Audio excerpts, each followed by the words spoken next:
અને સુખદેવજી મહારાજ પ્રિય પરીક્ષિતને કહે છે, હે રાજન,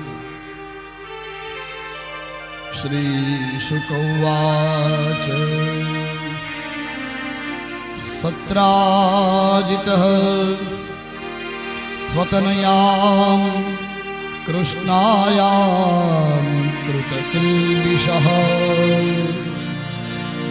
સ્યમંતકેન મણિનામ સ્વયમુદ્યમ દત્તવાન. હે સુખદેવજી, હવે તમને હું એક સ્યમંતક મણિની કથા કહું છું, એ તમે સાવધાન થઈને સાંભળો. સુખદેવજી કહે, પરીક્ષિત રાજા,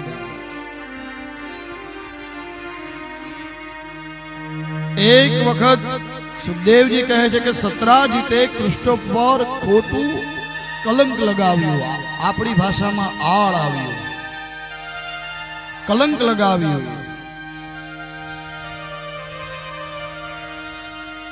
કે ભગવાન કૃષ્ણ છે એને જ આ સ્યમંતક મણિ લઈ લીધો છે. દ્વારિકામાં એક સત્રાજીત નામનો યાદવ રહે છે. એ ભગવાન સૂર્યનારાયણનો પરમ ભક્ત છે. ભગવાન સૂર્યનારાયણે એણે એક સ્યમંતક મણિ આપ્યો છે. પ્રિય ભાગવતજી એવું કહે છે, વાલા કુટુંબીજનો, આ સ્યમંતક મણિ 8 ભાર, શબ્દ ઉપર ધ્યાન દેજો, 8 ભાર એટલે 8400 તોલા સોનું દરરોજ આપતો હતો. 8 ભારનો અર્થ થાય 8400 તોલા સોનું આ સ્યમંતક મણિ આપતો હતો. અને ભગવાને કીધું કે સૂર્યનારાયણની ભક્તિથી તને ભલે મળ્યો હોય, પણ આ તું હવે આ તિજોરીમાં જમા કરી દે. આ દ્વારિકાની સંપત્તિ કહેવાય. સત્રાજીતે ના આપ્યો.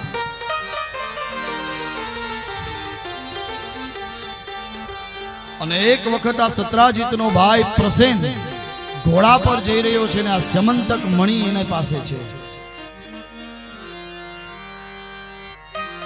ગળામાં પહેર્યો છે, અને જંગલમાં ગયો શિકાર કરવા માટે, અને ત્યાં એને સિંહે મારી નાખ્યો. અને આ બાજુ સત્રાજીત એને ભગવાન ઉપર આરોપ નાખ્યો કે આ પ્રસેનને શ્રી કૃષ્ણએ જ મારી નાખ્યો છે અને એ મણિ લઈ લીધો છે.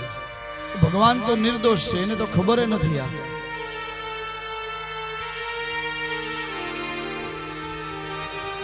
કલંકથી ગભરાવું નહીં, ભગવાન ઉપર આવ્યું છે એટલે તો આપણે કહેતા હોય છે, દુનિયા દો રંગી વાલા ભાવે બોલે, દુનિયા દો રંગી વાલા ભાવે બોલે, વાત બધી તારે દ્વારે, બીક પછી કોની અમારે,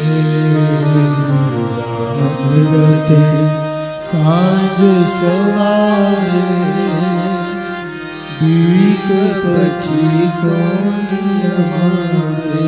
આ દુનિયા છે એ ગમે ઈ બોલશે. સીતાને ઘોર જંગલમાં પુત્રો જણાવ્યા છે, શ્રી કૃષ્ણને ભીલના બાણે અમે પોતે હણાવ્યા છે.